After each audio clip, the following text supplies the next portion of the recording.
welcome back. This is Markeisha, and you are tuned in to slicktalx. I'm chilling here this morning with Mr. Marvin Ferguson. Good morning again. Good morning, good morning, good morning. Thank you again for being here. It's highly important for you all to tune in because we have some of the greatest stuff in the world coming to our neck of the woods. If you've missed out, we've been talking about the Tedx talk that's coming to our area. You'll be able to find this talk in Akron, Tedx Balch Street. Yep. March 5th, 1 p.m. To put it simply, that's the downtown library in Akron. Right? So if you're familiar with that. Akron, Summit County. Exactly. That's where we'll be. And then we'll give you some more information here in a moment about how to tap in and be a part of that. But first, everybody, if you do know about slicktalx, excuse me. We're getting there. Not there yet. If you do know about TED Talks, you know that each one kind of has a running theme, something that they're trying to get across, different topics that they're trying to talk about. This one is not trying to talk about, speaking about. This particular concept, there's a lot about the rebranding of you. Can you tell the listeners where that's coming from? Who came up with that? What are they trying to do to us? What rebranding me? What's wrong with me? Right. Well, it's a bigger concept. And then actually our day of coordinator, Chanel, came up with the rebranding you concept. But if one of my favorite quotes is from Deepak Chopra. I'm not sure if you guys are familiar with that person, but very inspirational to me. But it goes, growth is the willingness to allow your reality to be new every moment. And so within the last couple of years, with the pandemic that changes variants every week, it seems like, and it's the social injustice and unrest that we've had to rebrand ourselves, whether it's understanding this new virtual environment for our kids when they go to school or going to work virtually, all these different things we've had to be flexible and nimble on. So this year's TEDx is going to be about rebranding you and how you can adjust yourself for everything that's going on and rebranding yourself and being ahead of the curve when it comes to different aspects, such as what I just talked about. And so rebranding you could mean, adjusting yourself for your new work from home situation. We talked about our kids and what they eat. What does that look like? There's so many different topics that we can talk about and rebrand ourselves to become more familiar with our everyday changing environment.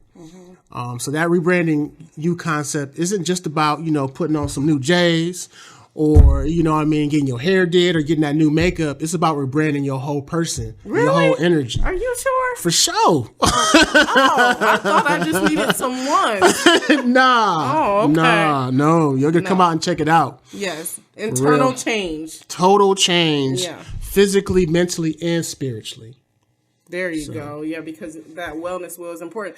So how would you say a person knows that they would need to rebrand themselves? How do we know that said individual is not doing everything perfectly, even amidst a pandemic? What are the signs you would say that will let you know you need to make a change in some way?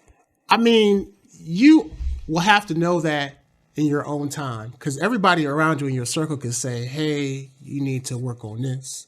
You need to work on that. You need to focus on this in your life.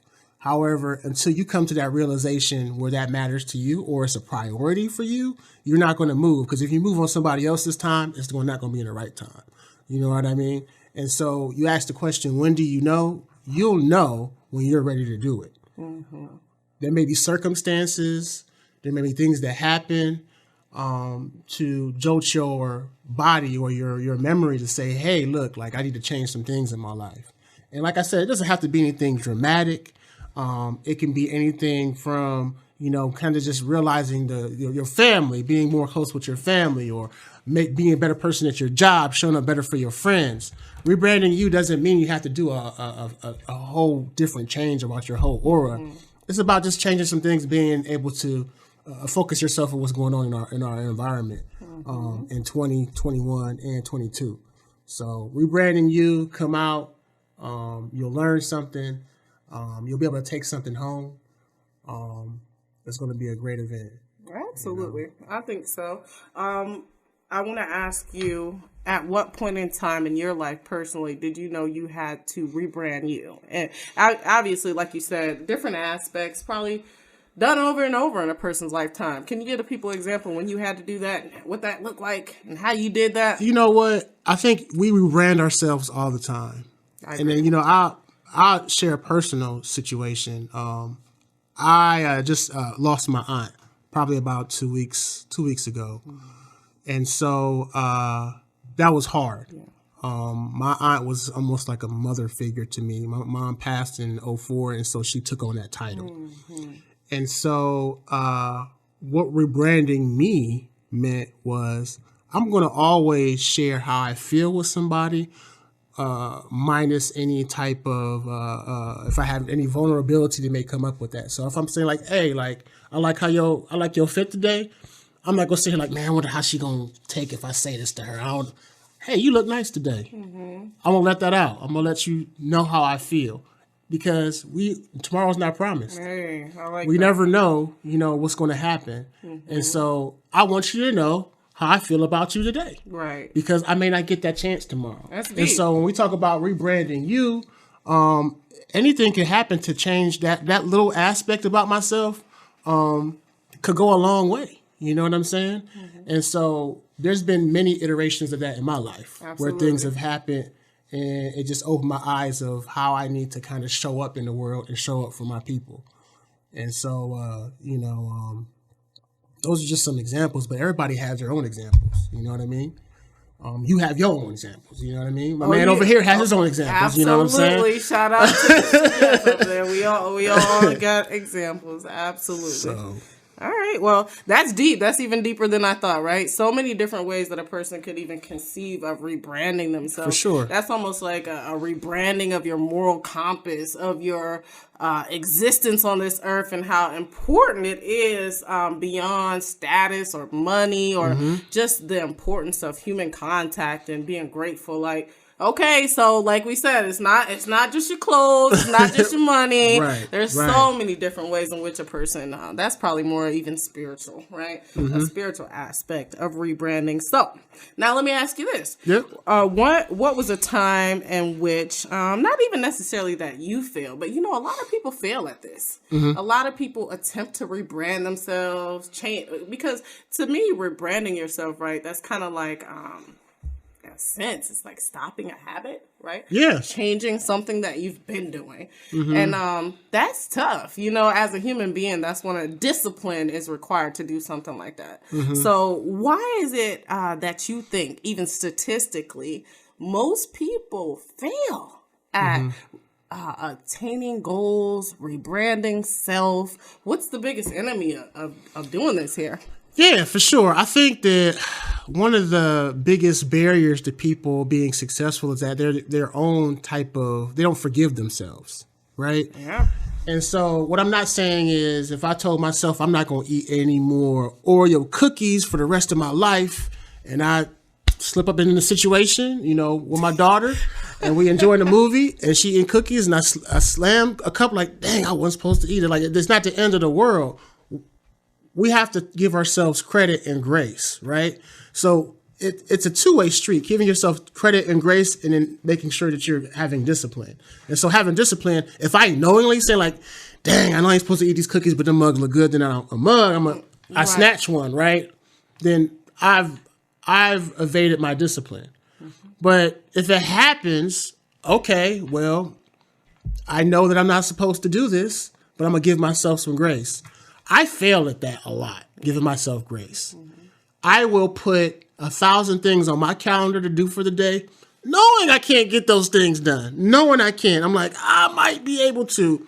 And so at the end of the day, like, I may get 999 of them done. Right. I'm like, dang, I failed. I didn't get those 1,000 things done. That's tough. And so it's like, I have to learn, and I'm basically preaching to myself, I have to learn to give myself grace. Like, Put 500 things, and I'm just making this number up. Put 500 things on that calendar. You know you can do that. So then when you get done at the end of the day, you feel accomplished. Because I've got those things done instead of trying to overfill my plate because I know that those things need to be taken care of. And so, making sure you're setting like realistic goals for yourself.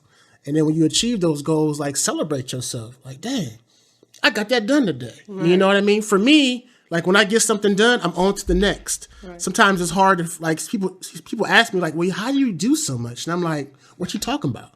You know what I'm saying? Because once I get done with one thing, it's on to the next. I don't celebrate. I don't sit in that. Right. You know what I'm saying? Yeah. And so I think those are some of the concepts that, as I'm talking to myself about this, that people need to realize, give themselves some grace, be realistic. Mm-hmm. You know what I mean? And that all is encircled with discipline. You know what I mean? That's the word I keep coming back to. Yeah, that's all encircled with discipline. You can have discipline and fail. People don't understand like discipline and failure. Yes, you can. Yeah. Because we're human. You know what I'm saying? Yeah. And so we're destined to fail because of that. You know what I mean? So that doesn't mean your discipline is lax. It just means that you're human and you messed up. Right. Keep it moving. So you kind of brought up a point that I was thinking real quick. We're going to cut out to a break, but I was kind of thinking. I mean, isn't that the double-edged sword of being a motivated, accomplished person? Is that you will set high goals for yourself, and that in doing that, sometimes you might miss it. And I think that's kind of what you're saying, that yeah. I mean, yeah, that's still discipline, right? Yeah. If you aim to do 500 a day, yeah, and even if you did 499, right, that's an overachiever to the world. right. Yeah. So within your drive, you're just saying, have grace. Have grace. Yeah. You have to. And again, like I said, I'm speaking from a person that's still working on that. Yeah. You know what I mean? For real. All right. Well, if you're not feeling motivated yet, and even if you are, we'll see you in a minute after a break. Thanks. You're listening to Slick Talks.